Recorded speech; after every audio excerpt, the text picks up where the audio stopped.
Okay, so this is the little 10-inch bar sink from Amazon. I got one of these bar sink strainer kits. It's 2-inch. Something a lot of people were saying is it leaks. Something I just realized was it leaked too because I was learning putting it together. On this top metal piece right here, people say you put a plumber's putty. Well, not a plumber, so I don't have it. Put a little silicone on it, put that down, and it leaked at first because I put the rubber and then this piece. That's for another drain.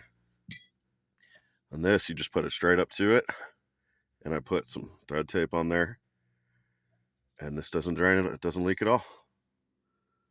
And that's it. Just be careful. Don't run it down until it cracks. I'll show you the inside right quick. Don't run it down until it cracks.